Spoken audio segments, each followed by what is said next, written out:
Albino Gorilla was dying, and no one was helping him.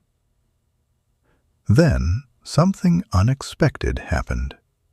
In the silent emerald cathedral of the mountain sanctuary, where the air usually carries the sweet, fermented scent of overripe figs and damp moss, a ghostly figure lay huddled against the jagged basalt rocks.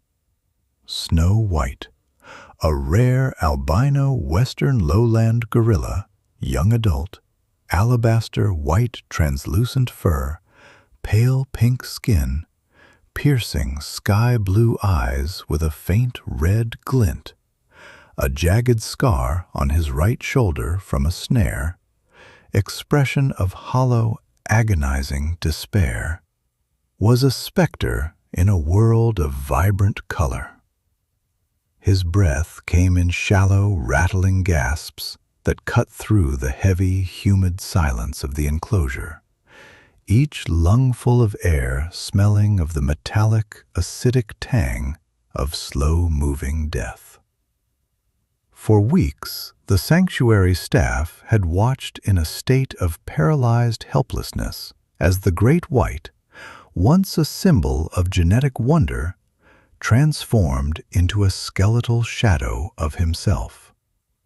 His pinkish skin was mapped with angry, weeping sores from a mysterious sun sensitivity that no ointment could soothe, and his brilliant blue eyes were clouded with the milky film of a losing battle.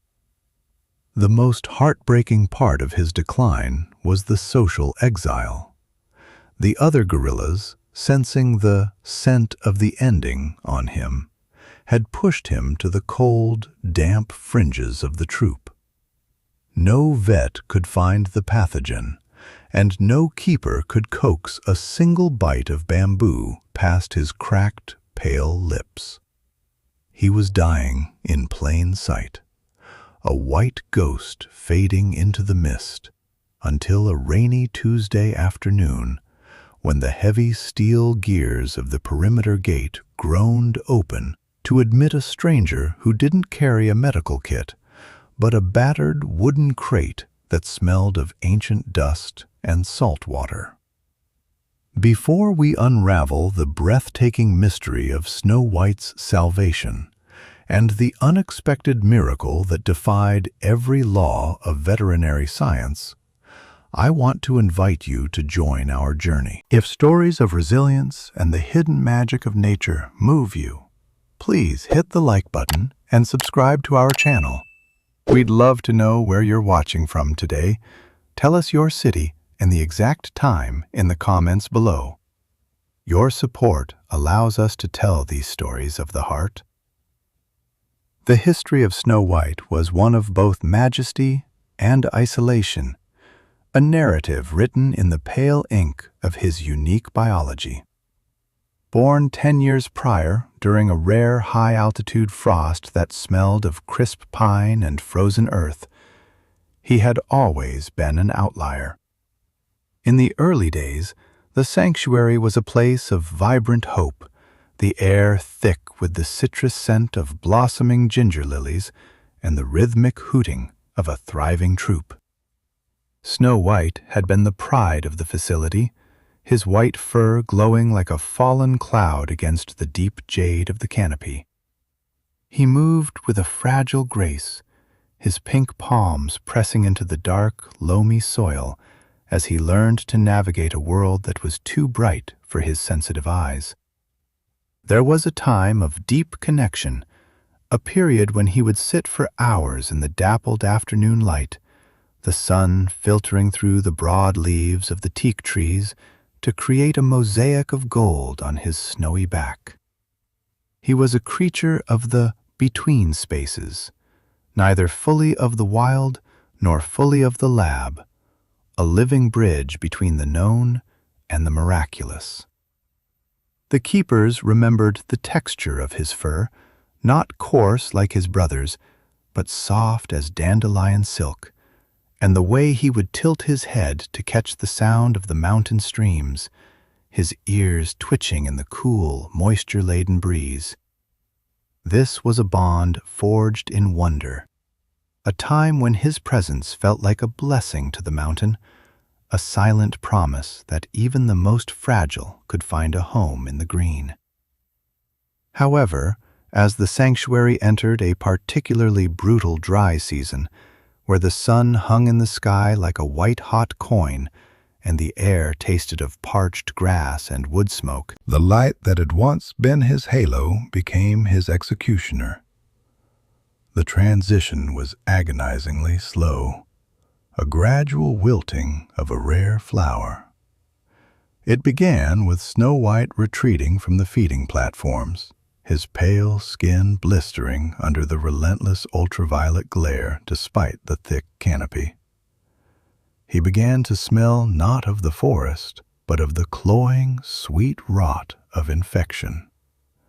The other gorillas, led by a massive silverback named Brutus, began to treat Snow White with a terrifying, clinical detachment. They didn't attack him, they simply ceased to acknowledge his existence. When he approached the communal water trough, the troop would shift away in a silent, synchronized movement, leaving him alone in a circle of parched earth. The clinical signs were a nightmare for the staff: a plummeting white blood cell count, a refusal of all enrichment, and a terrifying neurological tremor that made his leathery pink hands shake like autumn leaves. The sanctuary's lead vet, a woman who had spent 30 years in the field, stood before his cage with eyes rimmed with the red salt of exhaustion. "He isn't just physically sick," she whispered into the humid night, the scent of antiseptic failing to mask the smell of his despair. "He is being erased. He's forgotten how to belong to the world, and the world has forgotten how to hold him." The desperation peaked when Snow White stopped moving altogether, his body a white mound in the shadows of a cave-like crevice, the acidic scent of pain radiating from him so strongly it made the younger keepers gag. The sanctuary was prepared to begin the protocols for a dignified end, the air heavy with the humid promise of rain and the crushing weight of a collective failure. That was when the unexpected happened. An old man named Elias, a former tribal tracker who had lived in the surrounding peaks for 80 years, arrived at the gates. He didn't ask for a microscope or a blood sample. He walked to the edge of the enclosure, the smell of wood smoke and dried herbs clinging to his tattered wool coat, and he began to hum, a low subsonic vibration that seemed to resonate in the very basalt of the mountain. From his battered wooden crate he produced not a drug, but a thick obsidian-black paste made from a rare deep cave lichen and the crushed shells of mountain beetles. The reveal was not a medical breakthrough in the modern sense, but a biological homecoming. The cameras, positioned to catch his final moments, instead captured a scene of ancient magic. Elias entered the cage, a move that should have been a death sentence, but Snow White didn't lunge.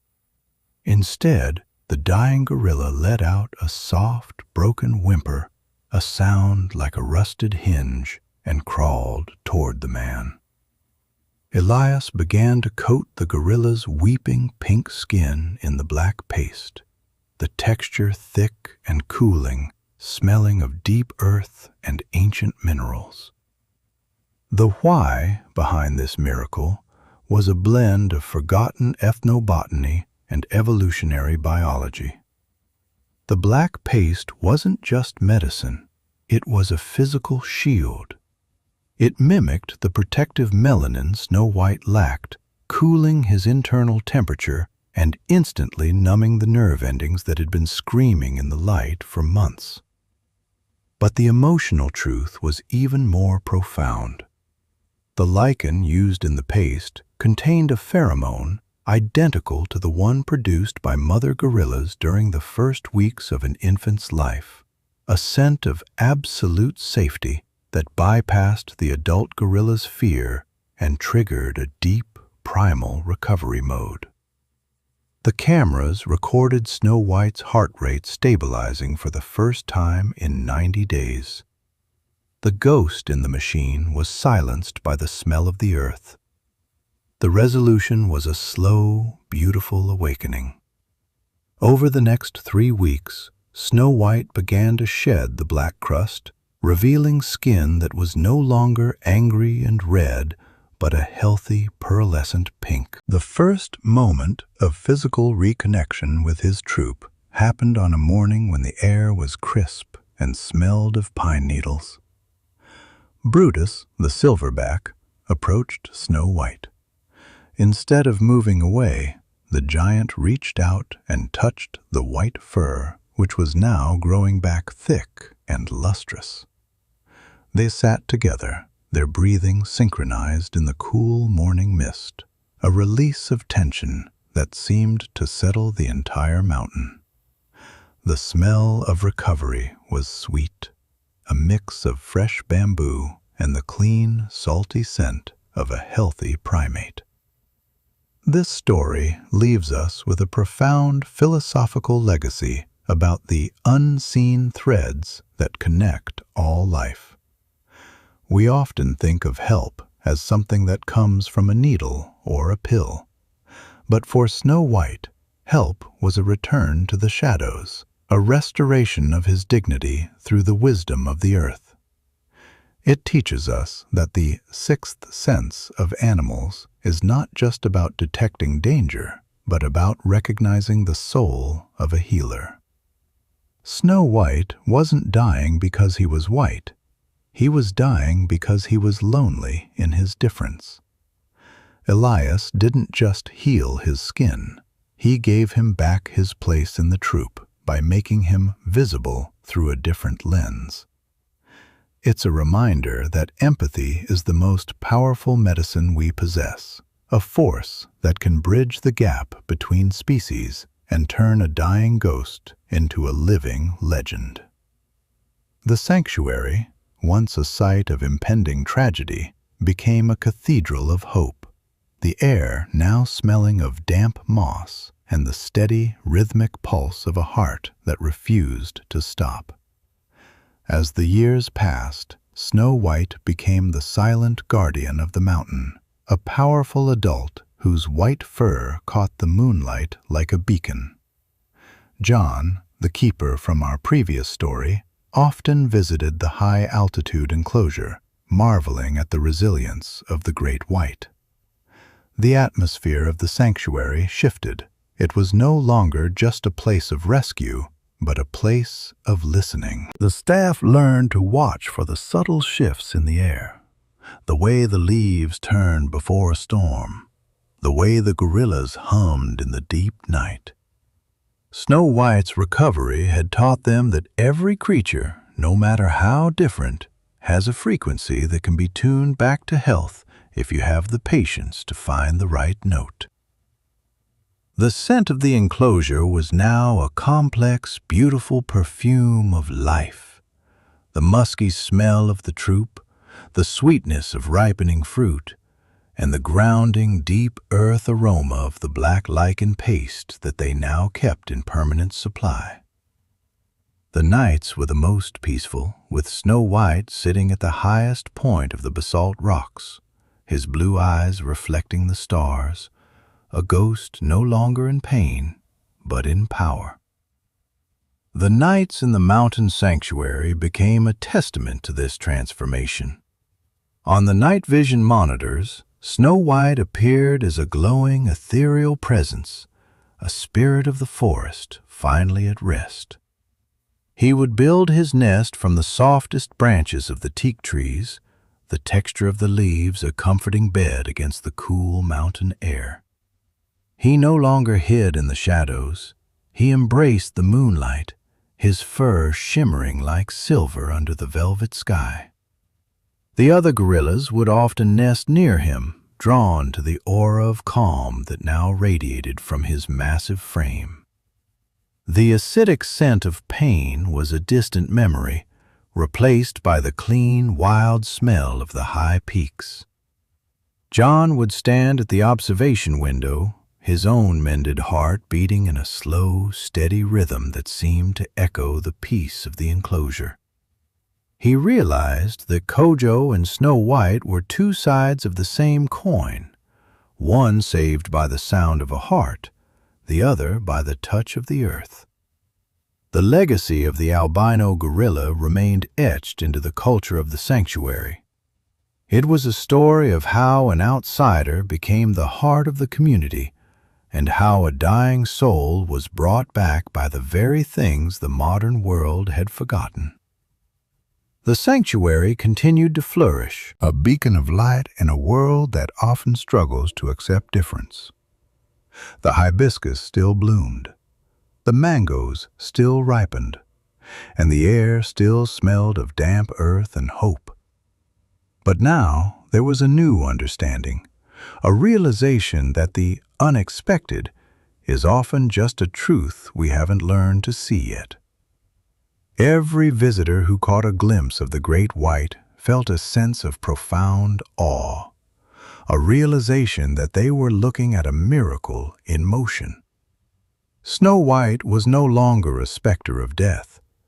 He was the white heart of the mountain, a reminder that love is the ultimate protector. As we close this second chapter in our documentary series, we are reminded that the bonds of the natural world are far deeper than we can perceive with our eyes alone. Snow White is thriving, his blue eyes clear and full of a quiet strength, a living proof that no one is truly beyond help if we learn to speak the language of the heart. Their story is a testament to the power of the earth and the resilience of the spirit. If this story touched you, if it made you think about the outcasts and the ghosts in your own world, please give this video a thumbs up and share it with someone who needs to hear a story of healing today. Don't forget to subscribe so you never miss our deep dives into the extraordinary lives of the animals who share our world. And before you go, we want to hear from you. Have you ever witnessed a moment where nature or an animal seemed to heal in a way that science couldn't explain? Tell us your story in the comments below. We read every single one, and your experiences are what make this community a sanctuary of its own. Thank you for watching and for being a voice for the silent wonders of our world. The final image of the day was always the same. Snow White sitting on his basalt throne as the sun dipped below the horizon, painting the sky in strokes of violet and gold. The air would grow cold, smelling of the heavy, humid promise of rain. But Snow White wouldn't move. He would simply close his eyes, his breathing slow and deep, a sound like the mountain itself. He was the keeper of the silence, a ghost who chose to stay, a miracle wrapped in white fur. And as the stars began to pulse in the deep night, we are left with the knowledge that in the heart of the forest, a heartbeat continues, strong and true, because someone dared to listen to the unexpected. The tapestry of life is wide and varied, and in its weave there is a place for every color, even the absence of it. Let us never forget the lessons of the white gorilla, and let us always strive to be the ones who reach out when the rest of the world turns away. For in that reaching we find our own salvation, and the heartbeat of the world finds its song. The end of Snow White's journey was really just a beginning, a new dawn for a sanctuary that finally understood that the greatest miracles are often the ones we never expected to find. The legacy of the black paste and Elias's humming lived on in the sanctuary's protocols, a bridge between ancient wisdom and modern care. The air always seemed to carry a hint of that medicine, the smell of deep earth and cool caves, a sensory reminder of the day death was turned back at the gate. Snow White, now a legend, would sometimes look toward the perimeter fence when the wind blew from the high peaks, perhaps sensing the old tracker who had seen his soul when everyone else saw a ghost. The bond between them was a silent frequency, a thread of light in the dark, a promise that the mountain would always remember the one who didn't belong. And as the moon rose over the canopy, casting a silvery glow over the emerald world, the heartbeat of the albino gorilla remained a steady, beautiful thrum in the night, a song of survival that will echo through the trees for generations to come. This is the truth of the sanctuary, that every life is a masterpiece and every heartbeat is a prayer. We are all connected in this magnificent, fragile journey, and in the end, it is love that keeps the ghosts from fading away. The spiritual revelation of Snow White's story is that the sixth sense of love is also a sense of recognition. It is the ability to see the inherent value in a life that is failing, to hear the silent cry for help beneath the keening of despair. Snow White's journey from an exiled ghost to a mountain guardian is a blueprint for empathy. It reminds us that our greatest strength is not in our technology, but in our ability to feel the language of the heart and to respond with the wisdom of the earth. The silence of the mountain is now a silence of peace, a thick, tangible calm that comes from knowing that the Great White is home. It is the sound of a species transcending solidarity, of a gorilla and a man united by a paste made of cave lichen and a humming song. As the sun sets once more, we are left with the image of Snow White, a powerful, pearlescent figure against the dark basalt, a silent oath that as long as we listen, the miracles will never stop. The mountain is alive, the heartbeat is strong, and the white ghost has finally found his rest.